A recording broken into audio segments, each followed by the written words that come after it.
Welcome back to Brownie Points, the podcast. Today we have a very, very special guest and an episode that means a lot to both of us, and especially me.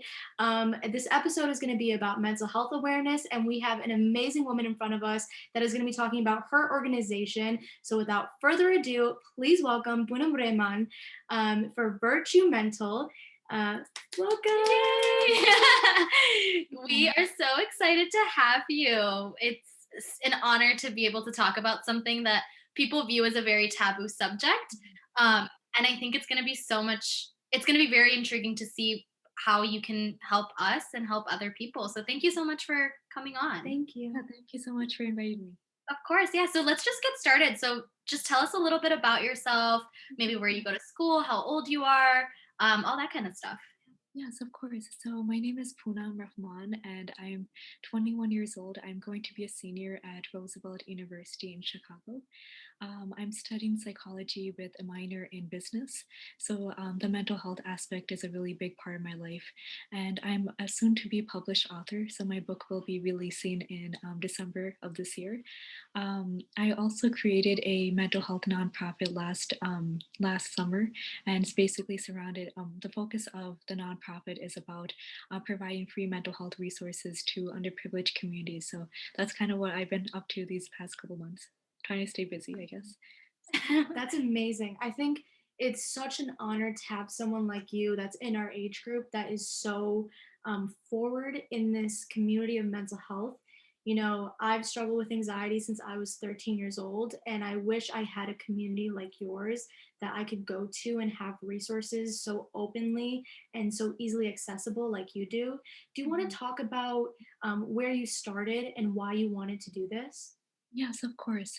So, when I was younger, I used to get bullied a lot, just based off of my body image and just there's just a lot of issues I've faced growing up, and that's kind of what inspired me to create Virtue Mental because I felt privileged to have like all these mental health resources like school counseling and going to like teletherapy. But what about people that don't have the resources that I'm so privileged to have? So that's kind of what inspired me to create Virtue Mental and just to recruit more people in my community to just join my organization. And it slowly started to trickle and go to other countries as well, which I don't really know how that happened. But we started reaching out to people in India and Pakistan and Italy and Canada. So like all these different countries, like people have been like reaching out to us for these services that we provide. That's Wow. amazing. That's awesome. Wait, so would you say that your Virtue Mental is that targeted towards underprivileged individuals, or would you say that it's more of an open concept? I mean, just speaking out of experience, I think it's really helpful when there's organizations like I think we can judge. I think a lot Yes. of people instantly they judge someone based off of how they look, what they're wearing, and stuff like that. And I think I feel for communities who don't have access to healthcare the same way that we do, and I'm privileged to say that. But I also feel like coming from a South Asian background, it was so difficult for me to speak up and be like, "Hey, I need help." Like, "Oh, I want to go to therapy," or it was so difficult for me to say that. So I wonder if you also target those individuals who feel like nervous or scared to kind of speak up about their mental health. Yes, absolutely. So we do focus a lot on the underprivileged communities, but within our organization, we focus a lot on the LGBTQ population, the South Asian population, and the AAPI groups. So like different demographics of people that are a bit marginalized, and mental health stigma is more prevalent in those communities. So we kind of focus on people at large, but we try to focus a lot on the underprivileged populations within those communities. That's amazing. So let's say I wanted to have some help with my mental health and I wanted to go to your organization. How would I do so? What is the steps that I would take in order to get the help that I need? Yes, absolutely. So, within our organization, which is called, or within our organization's website, which is called virtuemental.org, we actually have a support groups page where you can kind of just type in your name, your email, and we'll get back to you shortly with more information on what to expect in the support groups and how the support groups are kind of structured. Can you talk a little bit about how the support groups are structured? I'm kind of curious to hear. Do you guys use different techniques with different personalities or different types of people? Like, how is that? How does that kind of work? Yes, of course. So our support groups are actually facilitated by a mental health professional. So whoever is kind of so if it's like a South Asian support group, then a South Asian mental health professional would be leading it, and so on and so forth. So our support groups kind of last around 30 to an hour long, 30 minutes to an hour long, and that's per month. So we have around 6 support groups per month, which is focusing on different demographics of people. So we kind of have around like 10 participants, and we focus on different topics such as body image, self-esteem, and just different topics that are kind of prevalent in this day and age. So everyone kind of like turns on their camera, so we're all kind of more comfortable.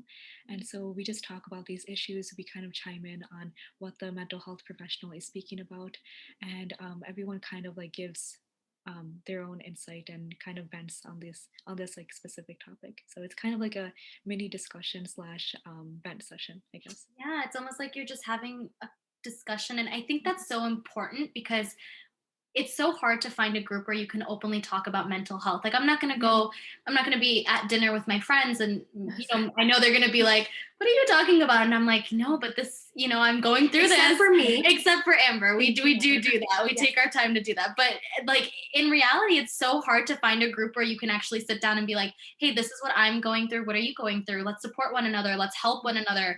And I also know you said that you've grown internationally, and I'm really curious to hear about the cultural differences or um, that you've seen within, supporting people from different nationalities, from different cultures, from different religion. Like I feel like that because I feel like that plays a role in mental health, and I feel like everybody's um, journey is different, but culture kind of binds people together. So 100%. I'm curious to know if you've noticed any like discrepancies or differences or how that's kind of worked for you. Yeah, absolutely. So, as I mentioned before, we focus a lot on like the South Asian populations and just like the LGBTQ populations, and obviously that isn't just prevalent in the United States. So, we actually had a couple people from India coming in and other parts of the world, and we noticed that there are a lot of similarities within the American culture and like the Indian or like the Italian culture, and everyone's kind of saying the same thing that mental health is such a huge stigma in their culture and their society. But something different that I kind of noticed is that everyone has been saying that they don't really like the resources that they have in the United States is very similar, is very different than the resources that they have in other parts of the world. So in America, teletherapy is pretty much very normalized, whereas in other parts of the world we kind of figured out that teletherapy isn't really a thing, and you have to actually go to someone's office and sit there and actually speak to them face to face. So that's kind of a huge barrier for like mental health, especially during the pandemic, because a lot of parts of the world are in lockdown, and it kind of concerns me that they don't have access to mental health because you have to actually sit there and speak to a mental health professional face to face. But we have these resources where you can just log in your pajamas on Zoom and just like went to a international mental health professional. Yeah. That's amazing. I think, my biggest transition, because I've been in therapy since I was 13, so I've always been in the office. And when COVID hit, I obviously had to do teletherapy. And it was a very different experience. Having somebody over the phone or on Zoom, like we're doing right now, is a very, very different experience. I don't, I think it was amazing that I'm so privileged that we're all so privileged to have this access, once again, like you said. But how are you guys managing? How is your company managing throughout COVID? What have you guys been doing? Has it been any different? Has it been harder? I just want to know how it's been with COVID, because I know a lot of businesses have been impacted, and especially with therapy, I know that the connection can be harder sometimes online, depending on the person, or even if it's just a switch. Because with therapy, it's a very consistent thing, and it's very different that when you switch from being in office to teletherapy, there's a very different connection. So how have you guys been managing that and going about all of that? Yeah, of course. So we actually started in the middle of the pandemic, so the transition hasn't really been all that different. But during the just like during the pandemic, we noticed that a lot of people have been attracted to or more inclined to receiving therapy and learning more about mental health because of staying at home all day. That obviously has a huge impact on your mental health. But just kind of from like the administrative point of view of running a nonprofit, we noticed that a lot of people have been like feeling a bit like lazy and like a bit down because everything is pretty much online and they're not really able to like interact with the other people in the organization. And so it's just a fun fact, like I've never met a single person in my organization before in person. So that's maybe after COVID that might we might have to work something out, but Yeah, Yeah. that's awesome. That's so crazy. You're yeah, doing so much with people that you haven't even met. yeah, Well, it's really crazy. Yeah. Yeah. no, I think what's so amazing about I know like COVID has been a struggle for so many people, and I agree. Like it changed our whole entire world. I mean, I don't think in a million years I could have imagined going from living my everyday life and No taking one so did. many things for granted, and Mhm. then like going from that to like a lockdown. It was insane, right? Like it changed the world. It was devastating for so many different people. But I also think when we come out of something like that where we're slowly people are getting vaccinated, it's starting to get better, and I think what's beautiful is to look back and kind of reflect on what happened. And I think what good came out of COVID was the ability to talk to people that you wouldn't necessarily talk to. Like I wouldn't necessarily know half the people that I know right now if Zoom wasn't a thing. Like I would just go to school, study there, come back. I was stuck in my own circle. And I think what Zoom and these online like the online way of Resources. working, yeah, resources, stuff like that has really done is like it's globalized our network. And I think the reason your company and your nonprofit, I should say, because it's beautiful. Like I think the reason it was able to become international, and I'm not saying it wouldn't have otherwise, but I think a really helping factor was that hey, I don't have to fly to India to talk to you about this. And I didn't know Zoom was like really a thing. Like I wouldn't Zoom with people before this, but now it's like, hey, like I'm doing this thing that I feel very passionate about. I believe everybody should have the same resources when it comes to mental health. How about we hop on a Zoom call and let's talk about it? It doesn't matter if you're in China, it doesn't matter if you're in India, it doesn't matter if you're in Antarctica. Like let's just talk. And I think that aspect of COVID has really been beautiful. Like we've been able to connect with so many people.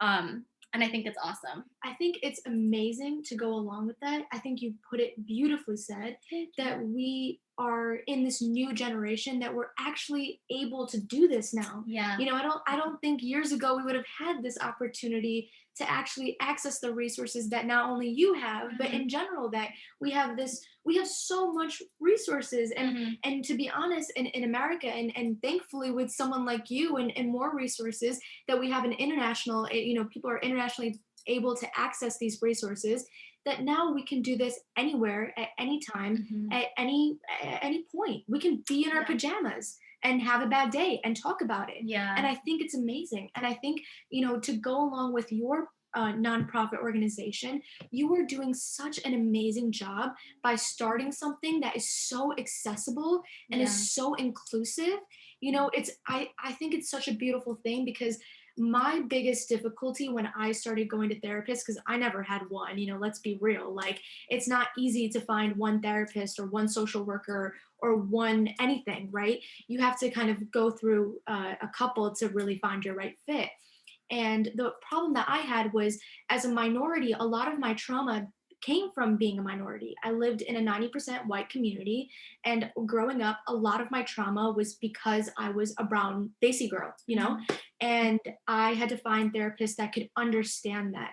So to have these resources that are so open, like the fact that you have a community open for South Asians, open for the LGBTQ plus community is amazing. There's people that feel like they can be at home and they can feel like they can be open. And the Mhm. conversation, not only now, but thankfully for the past couple of years, have been so open that we're allowed and we're accepting more and more growth with other Yeah. people. Right? Like it's amazing to see that someone can say, hey, I'm having a bad day. Let me go talk to my therapist. Or, hey, I had a panic attack a couple days ago. let me go talk to my therapist, let me go talk to someone, asking for help. I think that's such a Yeah. big deal. And I think I like what you said about asking for help because I think that's the first step. And I wanna ask you because I think working with people who do, struggle with whether it's, wanting to talk to someone or feeling lonely or whatever the case may be, whatever's going on in their mental health, I feel like getting help is the first step. And I think our generation, like our age, 20, 21, 22, that generation, we're doing such a good job of putting that step forward and being like, hey, I need help. Have you noticed a difference between generation gaps with people who are coming to ask for help versus, maybe older generations are still a little bit like, I don't know about that. Like, Yeah. seems a little rough for me. So have you noticed any gap in, that kind of aspect? Your demographics. Yeah.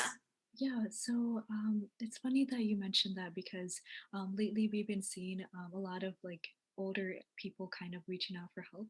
So when we first initially launched our support groups, we've been seeing a lot of adolescent age groups kind of coming in and just stopping by and kind of getting advice. But now we've been seeing that the mid 30s and 40s even have been coming in and just getting some insight. And it just kind of seems like I'm just so privileged to be like in this position where like I'm not only helping people in my own age group but also people like that have this like 20-year age range or age difference than me. I think that's so interesting. I kind of want to hear more about that.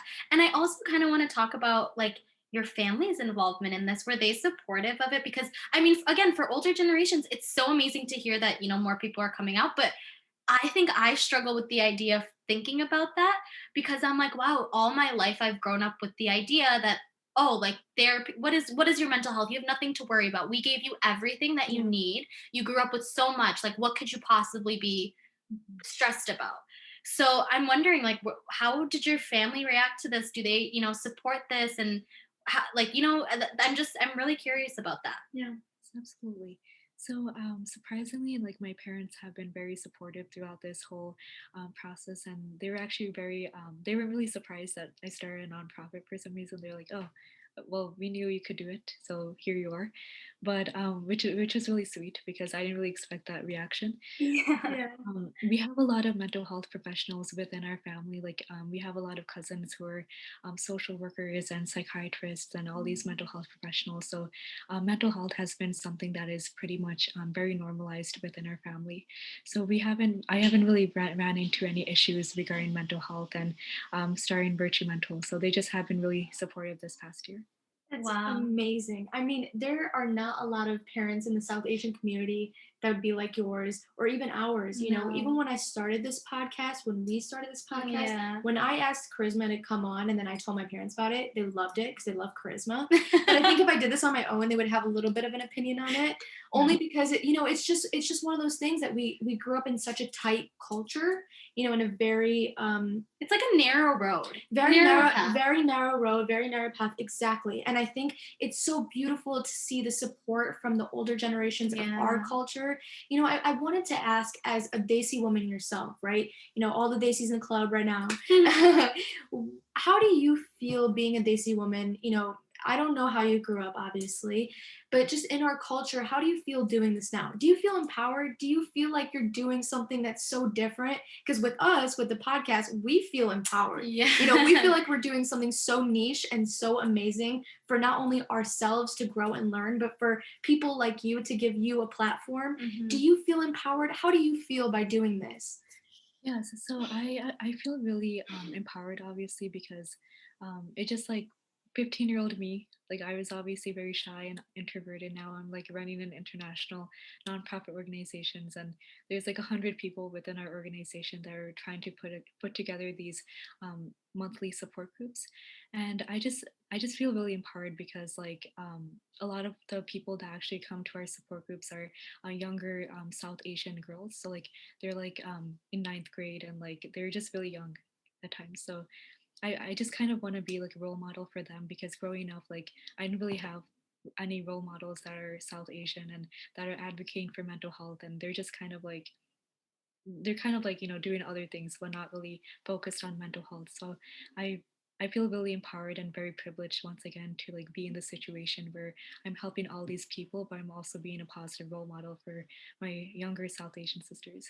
So, Oh, absolutely. I think that's one of our goals as well. Like I mean, personally, I can only speak from what I believe, but I have struggled with the idea of mental health. And I'm saying that because I was very blinded by my culture. And I think that's it happens to a lot of people. You know, I grew up with the mindset of knowing like, hey, like I should be asking for help for this, but it was always like, no, you can't. And I think what's so nice about this and what you started is not only is it accessible to everyone, but it's also accessible to those who feel like shy and feel Yeah. like no, that I don't need help. And I tell everybody this, and I'm a big advocate for this. I'm like, everybody needs a therapist. Yeah. Every single person. We Even were if just you talking think about we were that. just I was like, even if you think you don't need to talk to someone, you need to talk to someone, Mhm. because there's so much power in communication. Mhm. And it's communication with someone who can really give you insight into how you're feeling and why you're feeling it. Sometimes life is so stressful and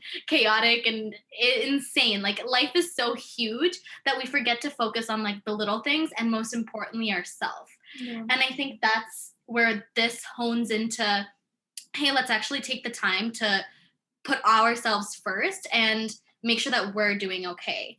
But that kind of leads me into you, because you mentioned you're so young, which is so insane to me how much you're doing. But I know you mentioned at the beginning that you're writing a book. I would love to know more about that. And you said it's going to be published in December. yes, yeah. Crazy. Crazy. Wow. Okay. Yes. Talk to us about it. What is it about? What are you writing about? Yes, absolutely. So, a year ago, I would have never imagined writing a book. So this was a very like last minute decision. So my book is actually focused on the implicit bias that women in STEM face, and just kind of ways to bridge the gender gaps within the careers in STEM.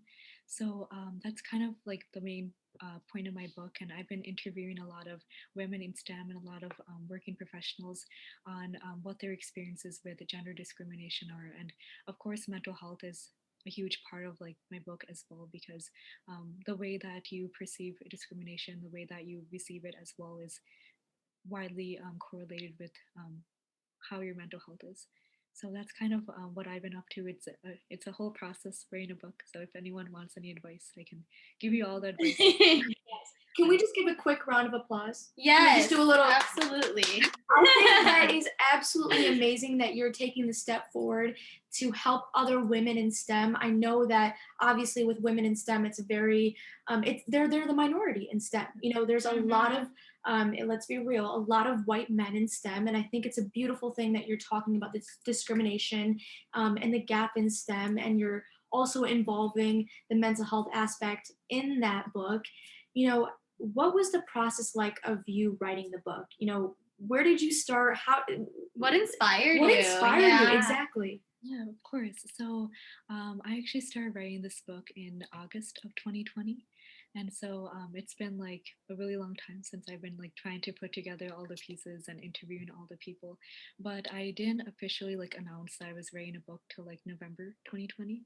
But this process has been kind of difficult because like finding all these people to interview and um, putting together all these questions and all these different pieces has been incredibly challenging. But what really inspired me to write this book is because during the pandemic and during quarantine, I've been doing a lot of thinking, and something that I came to the realization of is that women in STEM and especially minorities in STEM undergo a lot of challenges. And as someone that is entering the field of STEM as a physician, I feel like I'm also going to go through those same challenges that the previous generation has gone through as well. So hopefully, my book kind of is a stepping stone to change, and hopefully that I'm able to do something in order to kind of eradicate these issues and kind of like eradicate gender gaps. I think that's so interesting that you're doing that. I actually recently volunteered with my friend. He owns a gym, and he was invited to create a program for CPS schools downtown to teach them about STEM and the importance of STEM and incorporate physical activity within it. And what was really cool about this was sitting down with, the organizers of the program and talking to them about why, especially in underprivileged neighborhoods, why it's important to make them understand what STEM is. Because I think a lot of people don't even know. And I think it's important to talk about it, and I think it's important to be aware about it. And so I just think it's cool because I've had experience sitting down and trying to create programs for, like elementary school kids. And I think what we also wanted to emphasize was no matter if you're male, female, it does not matter. You can do it. And that was like one of the things in the meeting that we sat with, like we could definitely tell, like we were like, no, this is something we need to emphasize because STEM programs are predominantly men. It's hard for even women, like, or even kids, like girls, to understand that, hey, just because all of these guys are doing it doesn't mean you can't do it either. Like, and I think that's so important. I think it's bringing equality and, togetherness. I think that's what I'm trying to say. More than that, I think it's bringing accessibility, right? Yeah. I think, someone like you writing a book can allow younger women to be like, oh, like she thinks that's cool. She thinks Yeah. it's possible. I can I do think, too. Yeah. I think, It's inspirational. yes, exactly. And I think it's so beautiful that you're really stemming out, not to put a pun on it, but like you're really stemming out into all of these things, not only mental health, but STEM. I think it's a beautiful thing that you're being so inclusive, Yeah. I wanted to ask you, what do you see in the future for not only Virtue Mental, but Mhm. for your book? Do you see yourself writing any other books? Do you see yourself implementing anything that you've learned currently in school right now into anything else that you're doing? What are your future plans with your work? Yes, of course. And I have a lot of plans that I always like write down on my vision board. So one of my plans is actually to, after I publish this book, write another book, but that's actually focused on more of mental health and Virtue Mental and how Virtue Mental kind of became an international nonprofit. Because I think a lot of people wonder how Virtue Mental was able to grow so fast in such a short period of time. So maybe just provide more insight on mental health and growing a nonprofit organization. And that's kind of what I've been planning for the future. And I'm also trying to start another nonprofit. So that's kind of STEM focused and empowering women in STEM. And that's kind of directly correlated with work as well. So, Wow, yeah, I that's have a lot. amazing. We need more people like you to just want to Yeah. start another nonprofit.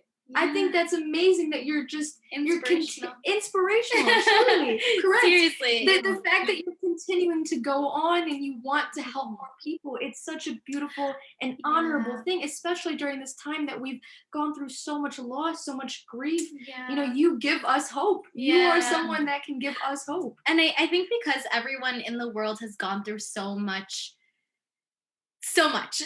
period, like that, it's literally just so much, period. And I think, at least I can speak again from my experiences, like I can get lost within school and then being like, do I have time for this? And I think what's really beautiful about what you're doing is you genuinely are taking out the time. You still go to school, you're still studying, you're still doing something She's insane, our like, age. yeah, it's She's crazy. our age. I know, doing it's all of insane, this. it's crazy. And I think what I'm taking away from this conversation is, seriously, if you are willing to do something, you can do it. Yeah. There's never not enough time. There's never not enough resources. There's never not enough support. Like, I genuinely believe that when you put your mind to something, you are 100% able to achieve it. And I think you're a clear example of doing that, and I think you've done it so beautifully, and you've transitioned from starting a nonprofit to now, then, you're I think what you're doing is expanding. And I think that's what's really inspirational about it, because you can stick to mental health, but no, you're like, no, I want to talk about these other issues too. I want to talk about other things that mean a lot to me. And I think that's amazing, because you're reaching a larger demographic.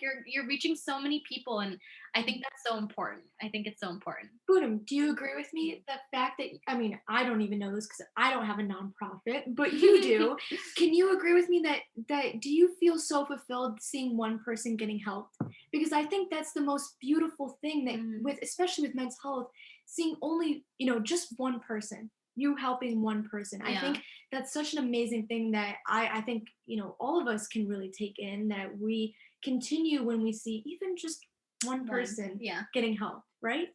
Yes, I think that's probably the most fulfilling part about starting a nonprofit and running it because you go through all these struggles when you start a nonprofit and all these early mornings and late nights. And I've gone through many sleepless nights managing Virtue Mental. And I remember this one time after a support group, someone actually emailed me and they said, I never felt like I was part of a community.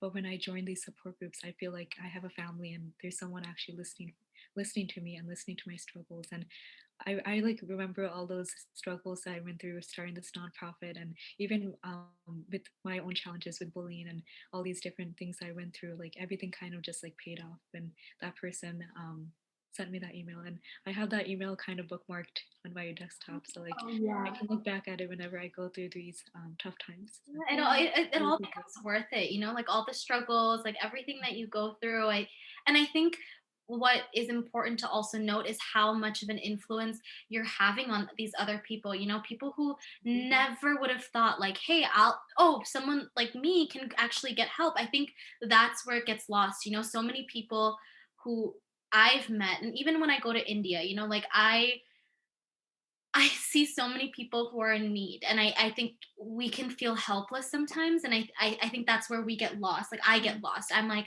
I feel so helpless. What do I do? And I think you've taken the action. Like that's the action. You do something for these people. You provide them with resources to help them, and I think what you're doing is amazing, and I cannot wait to see I'm so much more. Please let us know when your book comes out because I want to read it. I Yeah. think I'm not even educated enough on the subject. I know very bare minimum, and I would love, love, love to. I'm like reading. I'm on a reading like. Oh yeah, she loves reading, so I promise you she will read the book. I will. If you come out with an audiobook version, I will definitely listen to it. But I will read it just for you because I know you're probably a good writer. So Yeah, thank you so much. yeah. So we were really, I learned so much throughout this conversation. And once again, I want to thank you for providing everyone with resources. And I really hope that anyone listening to this, if they feel like I am scared to speak up, I don't feel like I have the resources, I don't feel like I have money, whatever the case may be, I hope they can come to you and Yeah. message you or go on Virtue. I think it's the website, correct? Yes, Yeah. virtuemental.org. Perfect. Yeah. And I hope they utilize these resources. Yes. I just want to say to everybody, as someone who struggled from mental health issues for a really long time, this episode means a lot to us once again. I'm so honored. We are both so honored to have a woman like Poonam in front of us to be so active in this community because I know and understand how hard it can be to be so open and vulnerable with everyone else, especially being in a community like that. So I just want to take 2 seconds to just say thank you so much, Poonam, for being on this podcast episode. It means The honor is so mine. much. I really I can't express, even from our interview phases, with Brownie Points, we have a couple interview phases where we really, we're really picky about who we pick for our podcast. And we're going to be completely transparent because we want women to support our mission as much as we do. We believe in uplifting women. And not only that, but just giving someone like you, someone amazing like you, a platform for you to speak on. And I'm so blessed and so honored to have done this episode with someone like you. There probably could have been no one better. Honestly, like I've been thinking about this episode for weeks on end, and I'm just so honored, like truly honored to have someone like you. You are incredibly intelligent, and I think everyone, I'll give you a minute to talk about all your socials and websites. I think everyone should go follow Poonam and her community and her organization, and also keep up with her release of her book. So Poonam, let everybody know what's going on in your life. Drop the socials, give the clout. Of course. And before I do so, I just wanted to say thank you so much for this incredible honor and to come on. And I actually couldn't sleep last night because I've been thinking about this episode and I was counting down the hours so I can record this. Okay. Thank you so much, and it's truly been an honor. It's the honor is actually mine. So thank Oh, you so much for everything.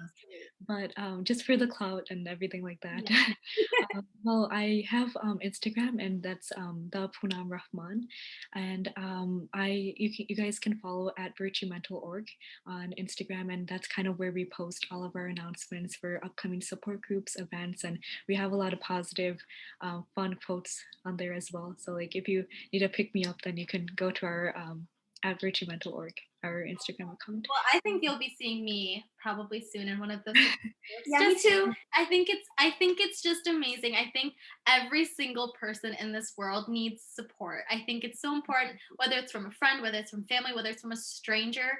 I Mm. think everybody needs support. So you will be seeing me Alright. in Yeah. one of these support groups, definitely. Yes. But thank you so much. You have been Thank so much you. fun to talk to. I've learned so much, and I hope maybe we could try I've given you something just as much as you've given us. Yes. So thank you. So for everyone listening, I will drop Poonam's links down below, her Mhm. organization as well as her social medias. Also, I'll be linking a lot of mental health help Awareness. awareness links, such as a suicide hotline and a service that we believe in called BetterHelp. So all the links will be down below, and we thank Poonam once again to being on this episode, and we're so happy to be back and to be filming again. Yes. And Poonam, thank you so much for being our first episode after our hiatus. Yes. And we appreciate Thank you, you. and hopefully Thank you you'll so come on much. for season 2. Yeah. But thank you so much for being on, and we appreciate everything that you've done for the community Yeah. and also giving us some insight on who you are and what you do. Yes, Thank thank you. you so much. Thank you. All right, well, it's time to go. See you next time. Bye, guys. Bye, Take Poonam. care. See you.